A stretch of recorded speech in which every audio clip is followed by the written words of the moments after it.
Be phenomenal every day. Minggu depan akan menjadi hari penentuan ya bagi para trader-trader atau investor yang sudah mengikuti IPO dari GoTo, karena di tanggal 11 April 2022 nanti GoTo akan resmi melantai di Bursa Efek Indonesia. Nah, topik ini sekaligus akan menjadi introduction untuk video saya kali ini ya. Dan teman-teman yang sudah mengikuti proses book building maupun offering tentu sudah mendapatkan penjatahannya, sudah mendapatkan allotment. Saya sendiri juga sudah mengikuti proses book buildingnya dan mendapatkan penjatahan ya. Dari 7.500 slot yang saya book building, yang saya bid, itu hanya mendapatkan 1.247 atau sekitar 16%. Nah, saya juga mencermati bahwa ada seperti skema ya atau pembagian di mana untuk para investor yang melakukan bid atau penawaran IPO di nominal kurang lebih di bawah 100 juta akan mendapatkan penjataan di atas 20%. Dan kebanyakan itu sekitar 24%. Dan ada yang mendapatkan jatah 100%, itu adalah investor-investor yang melakukan bid dengan nominal atau lot jumlah kecil ya, mungkin sekitar 5 atau 10 lot saja. Nah, itu dikasih bisa sampai 100%.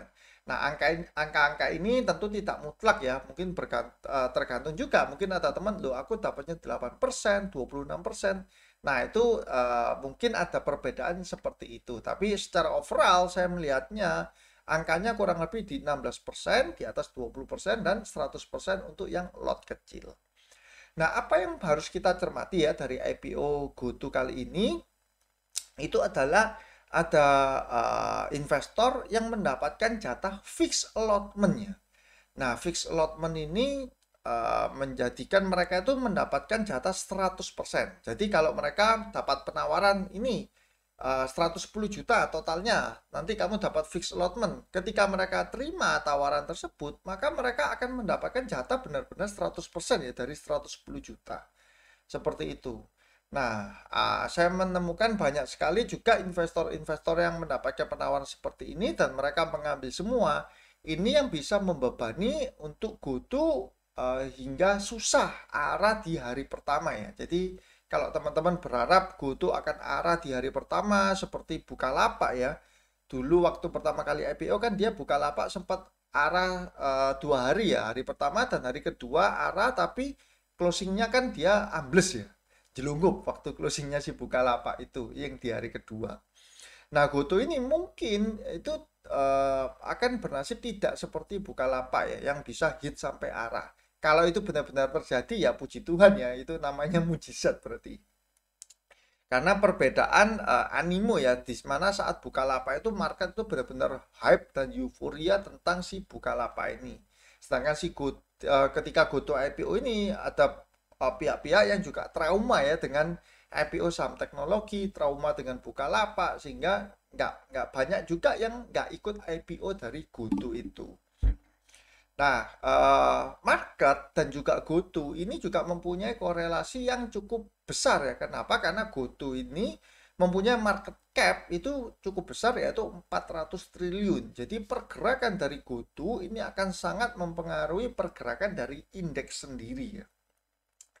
Kalau misalkan indeksnya ini, kalau misalkan GoTo-nya ini tentu naik ya, naik cukup tinggi ya, itu akan bisa mengangkat IHSG.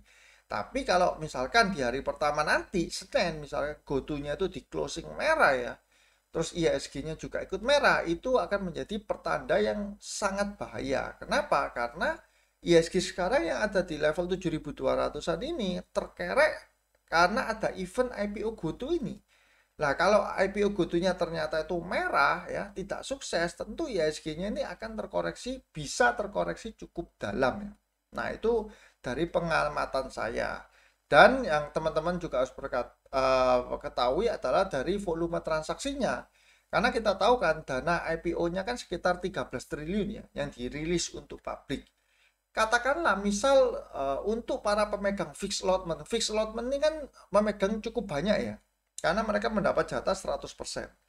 Untuk para pemegang fixed allotment katakanlah sekitar 10% dari total ya dana yang dirilis publik atau sekitar 1,3 triliun.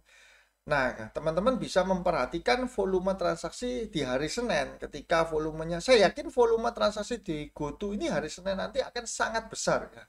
Mungkin bisa mencapai 500 miliar hingga di atas 1 triliun ya. Nah, ketika itu terjadi perlawanannya, apakah ada terlihat itu yang menampung ya? Apakah ada terlihat yang menampung untuk barang-barang buangan dari para pemegang fixed allotment ini? Nah, untuk view saya sendiri tetap sama seperti di video minggu lalu ya, bahwa saya melihat GoTo ini akan bisa berpotensi naik kalau mendekati dengan dua listing ya, karena dia mau rencana listing di luar negeri ya, kemungkinan besar di US market seperti itu. Tapi kalau sampai GoTo ini turun, ini akan membebani market selama seminggu ke depan itu. Dan saya perkirakan sih, ini kalau pandangan saya pribadi, kemungkinan yang terjadi adalah GoTo tetap akan naik ya. Ketika opening Senin itu GoTo tetap akan hijau walaupun tidak arah ya. Seperti itu. Oke, sekarang saya akan masuk ke video analisa saham mingguannya ya. IHSG di Jumat ini ditutup di level 7.210 atau naik 1,171%. Nah, kenaikan ini cukup tinggi ya, dimana ini menjadi all time high dari IHSG sendiri. Ini teman-teman bisa melihat ya, menjelang IPO GoTo ditarik naik tinggi sekali ya untuk IHSG-nya. Foreign sendiri melakukan net buy sebanyak 1,37 triliun. Jadi dia masih masuk lagi ke market Indonesia ya. Dan selama seminggu asing kembali masuk sebanyak 3,2 triliun. Nah, ini angkanya juga cukup besar. Untuk pergerakan harga batu bara, ini teman-teman bisa melihat sekarang ada di level 291 ini ya. 291, 299 ini positif lagi ya, karena kalau ada imbas dari perang antara Rusia Ukraina. Harga emas masih tidak terlalu kemana-mana, mondar-mandir saja di level 1940-an. Saham apa yang menjadi ini ya top buy dari asing? Asing paling banyak selama seminggu kemarin membeli saham Bank BRI, Antam, Astra, Telkom ya, MTEK, ADMR ya. Nah, ini mostly adalah saham-saham blue chip.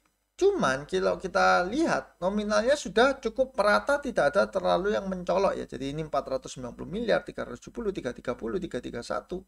Nah, tidak ada yang sampai 1 triliun seperti itu ya. BRI, Antam, dan Astra. Yang paling banyak dijual oleh asing adalah Adaro, Sido Muncul, BBCA, Bumi, Bank Mandiri, ESA ya. Nah, ini nominalnya juga kecil-kecil ya, 250M. Paling besar yang paling banyak dijual oleh asing adalah Adaro. Mungkin dia take profit karena naiknya Adaro ini kan juga cukup kencang.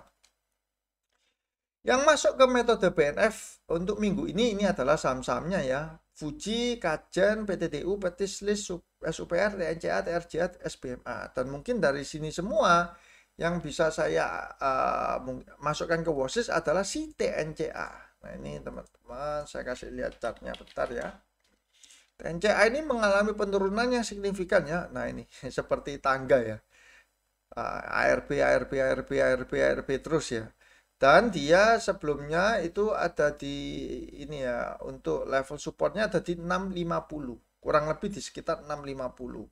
Sekarang dia ada di level 750 ya. Jadi kalau misalkan dia dua kali ARB lagi, dikurangi 7%, 697 dikurangi 7%. Nah, dia akan ada di level 650 ya. Jadi kalau dua kali ARB lagi dia akan menyentuh support. Nah, saat itu ya teman-teman ya benar-benar perhatikan apakah metode BNF ini bekerja, akan ada pantulan. Oke, sekarang saya akan masuk ke list saham-sahamnya ya, dimana bentar. Nah, ini GoTo sudah. Yang pertama yang akan saya masukkan ke watchlist adalah di saham Friend. Nah, saham teman. Saham Friend ini, nah ini ya, dia ada pergerakan dari asing yang cukup tinggi. Nah, ada broker summary yang menarik dari saham si Friend ya, dimana kalau kita cek ya di tanggal 7 kemarin itu ada akumulasi yang besar sekali dari RF ya. 34,8 miliar. Ya, ini ya, big akumulasi yang jualan PD, SQ, YP, AR. Dan yang akumulasi ada RF 34,8, AI 24,1, MG 18,7. Jadi cukup besar akumulasinya. Tapi karena ini juga sudah terbaca seluruh orang-orang di Indonesia di hari Jumat kemarin juga tidak dinaikkan langsung ya. Sama si player-playernya, sama si bandar-bandarnya ini ya. RF ini kan dari zaman dulu dia sudah memegang transaksi yang top, entah top buyer, entah top seller ya, di saham Friend. Nah, kalau teman-teman lihat juga volume Friend ini sebenarnya sudah membesar itu sejak 23 Maret, 24 Maret. Nah, ini ya, volume transaksinya itu sudah besar ya, beberapa waktu yang lalu. Dan kalau kita cermati di tanggal-tanggal tersebut ya 23 Maret, bentar, 23, nah ini ya. Nah, itu yang berjualan adalah CP, RF, XA, segala macam ya. Yang beli adalah AI, KI, SQ. Nah, kalau kita langsung 23 sampai 25 itu ini RF-nya jualan, makanya dia turun ya. Si RF-nya sedang berjualan 23 sampai 25. Namun kalau teman-teman lihat di tanggal 28 karena 26 27-nya Sabtu Minggu ya. Itu si RF malah berbalik menjadi buy ya. Ini ya. RF-nya habis jualan terus dia beli lagi. 12,7 miliar ada AI ada SQ ya, yang jualan PDBB. Nah itu. Terus untuk nextnya di tanggal 29, nah AI terlihat akumulasi besar. Nah jadi ini di sini ya, sejak tanggal 28 Maret ini tentu menjadi titik buy dari para pemain yang besar itu. Mereka range buy-nya ada di level ini ya. Opening dia 69, high 73, low 68, closing 72. Nah, mungkin ini range-nya ya dari 68 hingga 73. Tapi karena di hari besoknya si AI juga masih melakukan net buy ya, di mana average-nya 73, maka saya bilang dia akan average-nya itu naik ya, menjadi sekitar level 72 73-an di pemain besar di saham Friend ya. Nah, kita lihat apakah masih terus diakumulasi ya saham Friend ini untuk periode minggu depan ya, untuk periode minggu depan. Dan kalau kita lihat selama 1 bulan ya, misalkan sejak awal April ya, AI terlihat akumulasinya cukup besar ya, 93,6 miliar di level 77. Nah, dia average up lagi sudah level 77. Sekarang Friend ada di level 82. Nah, biasanya kalau misalkan average-nya si big player itu tidak terlalu jauh dengan harga sekarang, maka potensi untuk dinaikkannya masih terbuka lebar. Seperti itu. Oke, berikutnya ada saham Arto ya. Ini saham Arto. Arto di tanggal 8. Bentar ya guys, internetnya agak lemot ini. Arto coba lewat sini. Nah, Arto di tanggal 8. Coba kita cek broker summary-nya. Ada pembelian dari KI ya. KI 25,9, ZP segala macam, yang jualan adalah PDAK. Ini masih berimbang semua di hari Jumat kemarin ini. Di tanggal 7 ada transaksi dari RX dan KI. KI lagi yang membeli ya. PD-nya jualan, CC juga jualan. Nah, di Arto ini adalah yang cukup menarik, si asing itu terus masuk kan. Dia terus masuk dan dia walaupun dia turun ya, ini secara grafik kan dia turun pergerakannya ya. Tapi si asing ini nggak turun ya. Jadi dia masih tetap chip in di saham Arto. Kalau kita tarik sebelum-sebelumnya pergerakannya, nah Arto ini kan agak cenderung linear dengan pergerakan dari asing ya. Ketika asingnya naik tinggi, dia juga harganya naik. Ya kan, ketika asingnya naik dia juga naik, ketika asingnya jualan turun dia juga sudah mulai jualan, seperti itu. Nah, ini saya melihat asingnya ini masih masuk terus di Arto ya, dan dia harganya sudah sempat menyentuh cukup anu lah ya, cukup terkoreksi dibandingkan sebelum-sebelumnya. Jadi Arto ini saya masukkan ke watchlist mingguan saya untuk minggu depan. Ini kok masih belum bisa ya. Arto coba 8 April. Oh ya, ini nge-lag ini dari apa? Dari sekuritasnya ini. Nggak apa-apa, next saya akan bahas yaitu saham WIRG. WRG ini adalah saham yang baru saja IPO dan dia ada warannya, tapi saya kegocek di warannya ya, di mana warannya sempat dia jatuh, bukan jatuh, maksudnya sempat daya arah terus lepas arahnya ya. Nah, ketika lepas arah itu saya jual semua yang WRG W. Yang WRG Indo ini masih saya simpan ya. Dan ada yang cukup menarik kalau teman-teman cermati dari broker summary si WIRG ini ya, di mana WIRG tanggal misalkan dari tanggal berapa ya, 4 ya. Nah, yang beli itu hanya 3 ini ya. Bentar, ini saya ganti juga supaya lebih enak lihatnya. Nah, ini di tanggal 4 April ketika hari pertama IPO itu hanya 3 sekuritas yang mendapat jatah buy ya, CP, PC, HP. Kemudian di tanggal 5, nah masih di yang beli yang kedapatan barang itu cuman sedikit, cuman MG ya sama AH ini 10 juta rupiah saja. MG yang dapat banyak 929 juta di hari kedua. Di hari ketiga IPO dia, nah ini memang agak cukup banyak ya, 1,9 M, 1,7, 1,1, 100 juta, 100 juta, terus 90 jutaan. Ini sudah cukup banyak memang seperti itu. Nah, kalau seingat saya juga di hari ini ya saya lepas warannya itu. Kemudian di hari keempat ini yang menarik, malah satu saja sekuritas yang mendapat barangnya ya, yaitu si MG. Nah ini kemarin ya, yang kemarin Kamis ya, 2,1 M. Kalau sudah kelihatan seperti ini, maka besoknya ya potensi arahnya ya masih tinggi ya. Dan di hari Jumat kemarin ini kembali si MG yang beli itu berhasil beli hanya satu broker saja yaitu MG 6 miliar. Ini ngecit ya MG-nya. Yang dapat dia terus ya. Seperti itu.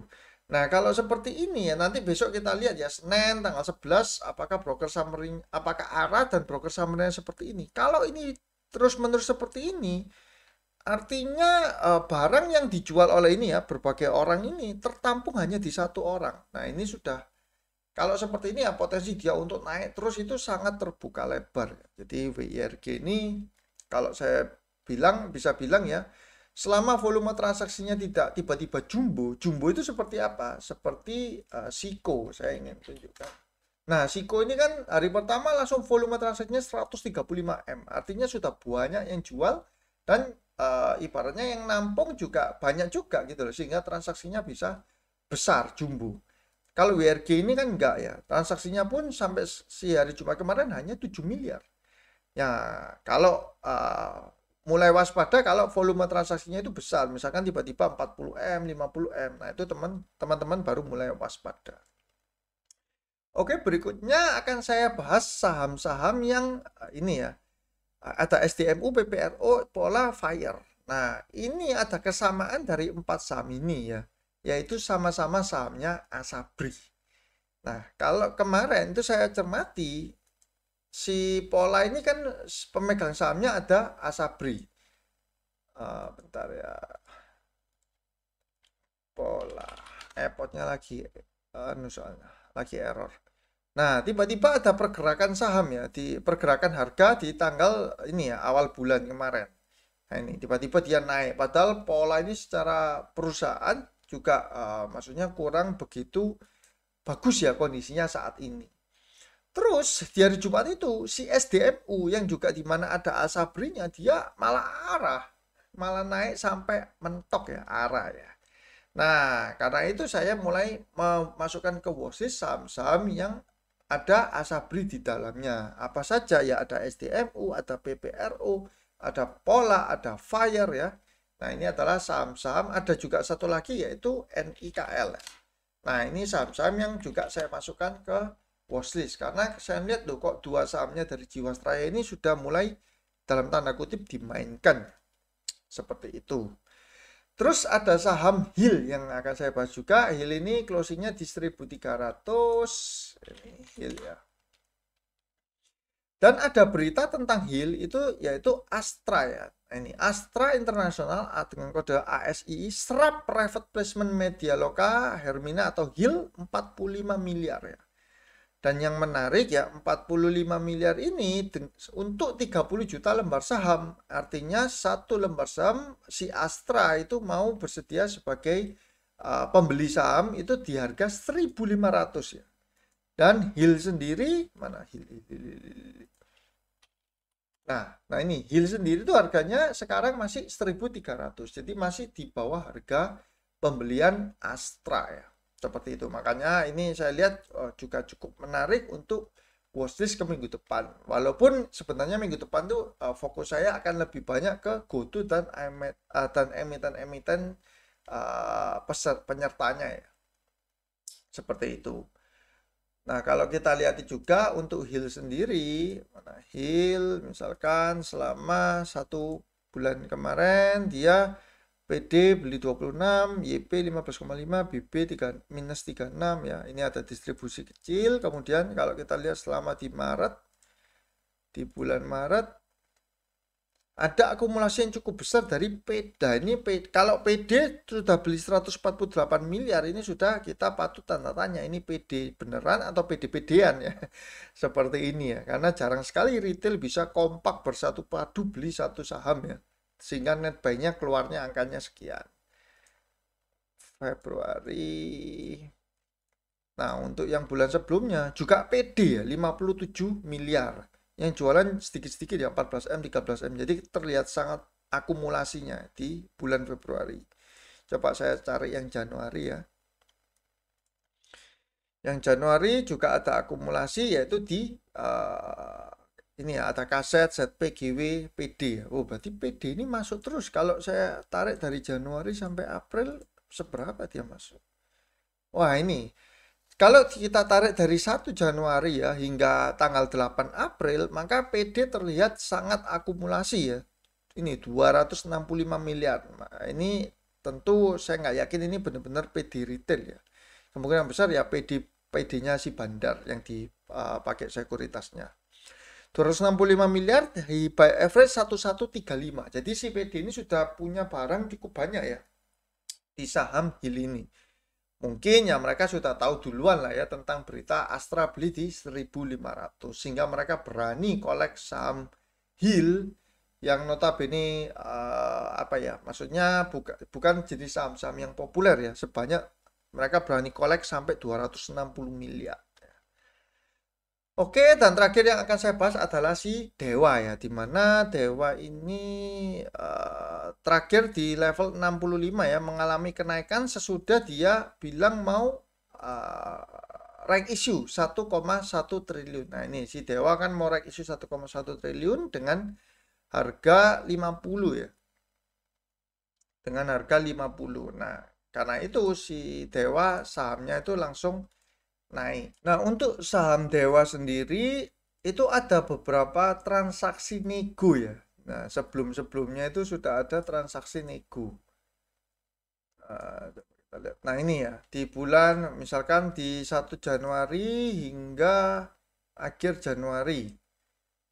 Nah, ada transaksi nego yang cukup besar ya. IF ini 7,8 juta lot atau 28M ya, kurang lebih average-nya 35,8. Kemudian ada KI 4M ya. Ini di Januari ya. Kemudian di Februari, nah ini di Februari juga ada transaksi negonya. Cuman ini harganya dia harga normal ya, 50-50. Kemudian di bulan Maret kemarin, di bulan Maret, nah, CIF ini transaksi negonya juga sangat besar ya, 48 miliar atau 10,9 juta lot. Nah, ini adalah tanda-tanda ya, dia waktu kemarin mau bangkit ya, si Dewa tiba-tiba naik ya, padahal biasanya itu identik dengan saham gocap kan, si Dewa. Tiba-tiba dia naik. Di bulan April pun masih ada transaksi negonya. Cuman kalau saya lihat Dewa ini volumenya ini sudah besar ya, 90,9 M ya. Volume dari Dewa ini kayak di pasar reguler ya. Misal saya pasang tanggal 1 sampai, nah ini ya, MG top buyer top seller MG, berarti MG-nya benar-benar trading ya di saham Dewa. Si MG punya average rendah sekali ya, 56,9, 57 Mas. Dan ini average-nya rata-rata masih rendah-rendah semua ya. dan kelihatan ada sellernya si BF ini 30,1 M. Jadi kalau ini bukan saya masukkan ke watchlist, tapi mungkin kita harus terus teman-teman harus memantau ya kalau sedang memegang saham Dewa. Kalau untuk right issue-nya sendiri, terus terang saya agak kurang suka ya dengan right issue dari grup-grup si Bakri ini, karena biasanya right issue-nya itu untuk bayar hutang lah segala macam, intinya ya dapat duit lah dari masyarakat seperti itu. Oke, cukup sekian untuk video kali ini. Semoga dapat bermanfaat ya untuk teman-teman semua, dan saya juga mengucapkan selamat berpuasa untuk teman-teman muslim yang sedang menjalankan ibadah puasa. Semoga teman-teman sehat selalu, semakin sukses dan cuan selalu. See you guys.